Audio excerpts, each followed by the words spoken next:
कहानी की शुरुआत में हमें एक हॉस्पिटल नजर आता है। असल में इस आदमी की बीवी इसके बच्चे को जन्म देने वाली थी, लेकिन अफसोस इसकी बीवी पर खराब मौसम के दौरान आसमानी बिजली टूटकर गिर जाती है और उसकी बीवी मर जाती है। लेकिन डॉक्टर उसके बच्चे को बचा लेते हैं। ये बच्चा नॉर्मल नहीं था, बल्कि इसे रेयर जेनेटिक डिसीज होती है जिसे अल्बिनिज्म कहते हैं। इस बीमारी में शरीर की पिगमेंटेशन खत्म हो जाती है, जिस वजह से शरीर सफेद हो जाता है। ये आदमी अपने बच्चे को ही मनहूस समझता है, क्योंकि इसे लगता है कि बच्चे की वजह से ही उसकी बीवी की डेथ हुई है, इसलिए वो इस बच्चे को यहीं छोड़कर चला जाता है। जब एक घर में बूढ़े आदमी की डेथ हो गई थी, इसलिए यहाँ पुलिस छानबीन करने के लिए जाती है। इस केस को डग बर्नम नाम का पुलिस अफसर देखता है। छानबीन के दौरान डग बर्नम को इस बूढ़े आदमी के घर पर कुछ ऐसा दिखाई देता है जिसे देखकर डग की आंखें भी खुली की खुली रह जाती है।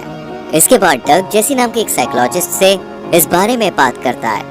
डग की बात सुनकर डग और जेसी उस बूढ़े आदमी के घर जाने का फैसला करते हैं और नीचे बेसमेंट में पहुंच जाते हैं। बेसमेंट में हमें अलग से लड़का दिखाई देता है जिसका शरीर पूरा सफेद था और इसके शरीर पर एक भी बाल नहीं था। जेसी जैसे ही इसे देखती है वो हैरान रह जाती है। वो लड़के से उसका नाम पूछती है। लड़का अपना नाम जेरेमी बताता है। आपको बता दें, जेरेमी वही लड़का है जिसे उसके पिता हॉस्पिटल में मनहूस समझकर छोड़ गए थे, जिसके बाद उसके दादाजी ने उसे अपनाया और इसे दुनिया की नजरों से छुपाकर घर में ही रखा। यानी जेरेमी अब तक बाहर नहीं गया था और न ही इसकी पढ़ाई स्कूल से हुई थी, लेकिन फिर भी जेरेमी के पास बहुत सी किताबें थीं। भले ही जेरेमी शारीरिक तौर पर मजबूत न था, लेकिन मानसिक तौर पर उसका कोई भी मुकाबला नहीं कर सकता था। तभी तो जेरेमी को अपनी लाइब्रेरी की हर एक किताब का एक एक पेज याद था। दादाजी की डेथ के बाद जेरेमी बिल्कुल अकेला हो गया था, इसलिए जेसी और डग इसे ऑर्फनेज में ले जाते हैं। जेरेमी पहली बार अपने घर से कहीं बाहर जा रहा था, लेकिन जैसे ही जेरेमी ऑर्फनेज में जाता है तो सभी बच्चे से घूरने लग जाते हैं। जेरेमी हर वक्त काला चश्मा पहन कर रखता है, क्योंकि उसकी आंखें बहुत ही सेंसिटिव थी। वो सूरज की रोशनी नहीं झेल पाती थी। यहाँ के बच्चे जेरेमी से चम्मच को बैलेंस करने के लिए कहते हैं। पहले तो जेरेमी ऐसा करने से मना कर देता है, लेकिन फिर जॉन उसे धमकाता है और जेरेमी किसी तरह चम्मच को बैलेंस कर देता है और तभी वहाँ मौजूद सारे चम्मच इस चम्मच से आकर चिपक जाते हैं। ये नजारा देखकर सभी की आंखें खुली की खुली रह जाती है और जॉन जेरेमी की ये पावर देखकर बहुत गुस्सा हो जाता है। अगले सीन में हमें जेसी नजर आती है, जो कि जेरेमी के शरीर की जांच करवाती है। चेकअप करने के बाद डॉक्टर बताते हैं कि जेरेमी की बॉडी एकदम नॉर्मल है।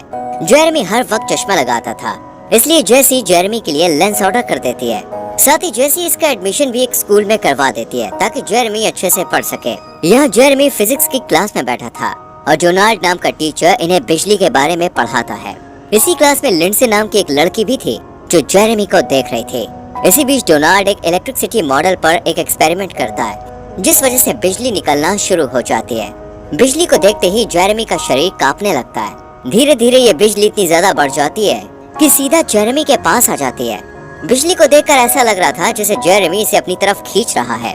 ये देख डोनाल्ड बिजली को तुरंत ही बंद कर जेरेमी को हॉस्पिटल लेकर जाता है और जब डॉक्टर्स जेरेमी का चेकअप करते हैं तो देखते हैं कि इतने बड़े शॉक के बाद भी जेरेमी को कहीं चोट नहीं आई और न ही उसे कोई जख्म हुआ है। यहाँ हॉस्पिटल में डग भी आ जाता है और डोनाल्ड बताता है कि जेरेमी ने बिजली को अपनी तरफ अट्रैक्ट कर लिया था। शायद यही वजह है कि जेरेमी की बॉडी पर एक भी बाल नहीं है। ये सुनकर डग जेरेमी से मिलने जाता है, लेकिन जेरेमी कमरे से भाग जाता है और अकेला सड़क पर दिखाई देता है। तभी रास्ते में जेरेमी की लिंडसे से मुलाकात होती है। जेरेमी इससे इंटरस्टेट रेलवे लाइन का पता पूछता है और अकेले ही रेलवे ट्रैक से अपने घर के लिए निकल जाता है। लेकिन तभी रास्ते में डग सामने आ जाता है और जेरेमी से वापस चलने के लिए कहता है। पहले तो जेरेमी इससे मना कर देता है, लेकिन बहुत जिद करने के बाद वो वापस इसके साथ चला जाता है। यहाँ पर इसको एक कमरे में ले जाते हैं जहाँ बहुत सारे लोग थे। यहाँ पर एक आदमी जेरेमी को बताता है कि तुम्हारा IQ इस दुनिया में सबसे ज्यादा है। अब ये तुमने बुक से सीखा है या फिर किसी और से। इस पर जेरेमी बताता है कि वो रेडियो या टीवी के पास नहीं जा सकता क्योंकि ये खराब हो जाते हैं। जेरेमी अपने घर वापस जाने के लिए कहता है, जिस पर वो लोग उसे बताते हैं कि उसका घर बैंक ने सीज कर लिया है। ये सुनकर जेरेमी यहाँ से चला जाता है। इसके बाद जेरेमी का स्कूल एक एक्टिविटी प्लान करता है जिसमें वहाँ के शेरिफ भी शामिल थे, लेकिन जेरेमी इससे भी खुश नहीं होता और अकेला जाकर बैठ जाता है। यह डग को बताता है कि जब भी वो बिजली को कड़कड़ाते हुए देखता है तो उसे लगता है कि बिजली उसकी तरफ आ रही है।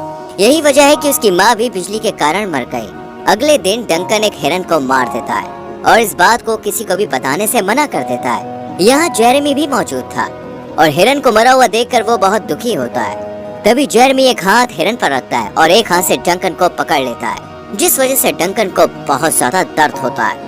ये देखकर शेरिफ जेरेमी से कहता है कि ये सब तुमने क्यों किया।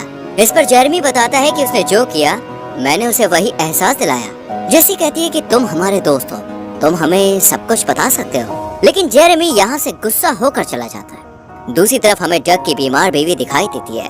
डॉक्टर डग को बताता है कि जितने समय से तुम्हारी बीवी इस दर्द को सह रही है, जरूर कुछ ऐसा है जो तुम्हारी बीवी को रोके हुए है। इसके बाद डग उसे पिछले हादसे के बारे में पूछने के लिए जाता है कि आखिर जेरेमी ने उसके साथ क्या किया था। इस पर डंकन बताता है कि जब जेरेमी ने उसका हाथ पकड़ा था तो वो हिरन की तड़पती हुई एक एक सांस को महसूस कर पा रहा था। उस वक्त वो बहुत ही दर्द में था। ये सुनकर डग जेरेमी को अपनी बीवी के पास लेकर जाता है ताकि वो उसकी बीवी के बारे में भी कुछ बता सके।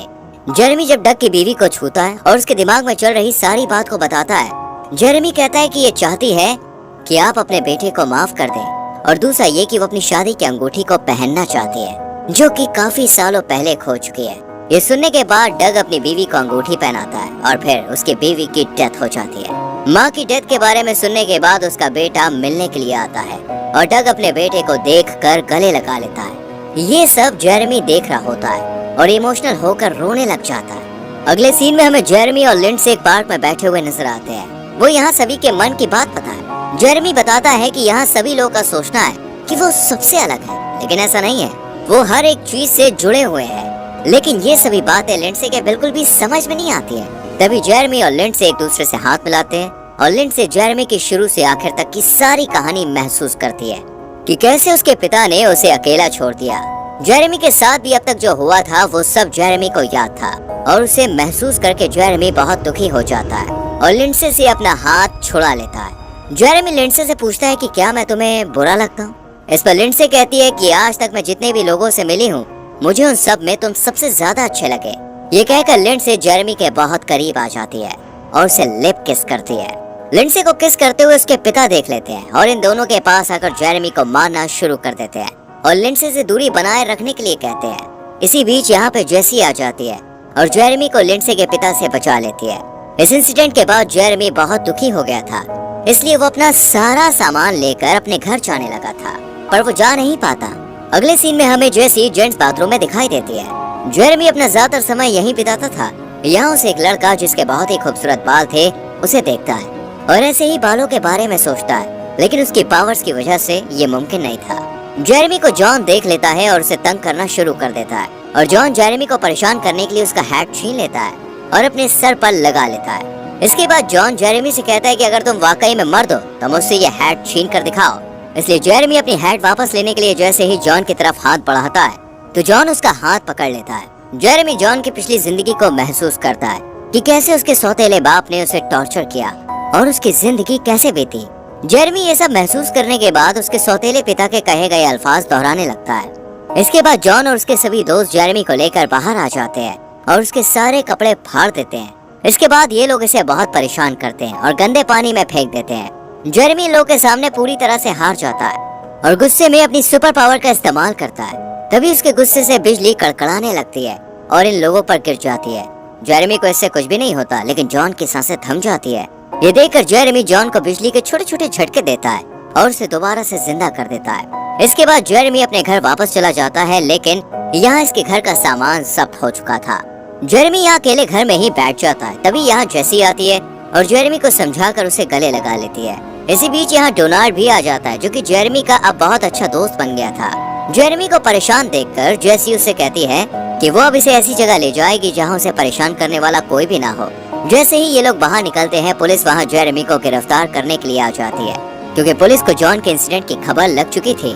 लेकिन यहाँ डग जेरेमी को बचा लेता है और जैसे ही पुलिस अफसर पुलिस स्टेशन में उसके रिपोर्ट करने के लिए फोन करते हैं तो डग उसका वॉकी टॉकी फेंक देता है। इसी बीच मौसम बहुत खराब हो जाता है और जेरेमी भागने लगता है। ये देखकर डंकन भी जेरेमी के पीछे पीछे भागने लगता है और इसके पीछे सभी लोग भागना शुरू कर देते हैं। लेकिन जेरेमी बिजली की गिरफ्त में आ जाता है और गायब हो जाता है। ये लोग अफसोस से ज्यादा खुश होते हैं क्योंकि जेरेमी अब उस जगह पहुंच गया था जहां उसे होना चाहिए था। दोस्तों वीडियो अच्छा लगा तो लाइक करो और चैनल को सब्सक्राइब करो। अगर आप भी अपने माँ बाप से सच्चे प्यार करते हो तो लाइक भी करो और सब्सक्राइब भी करो। कमेंट बॉक्स में बता देना दोस्तों वीडियो कैसा लगा आप सबको।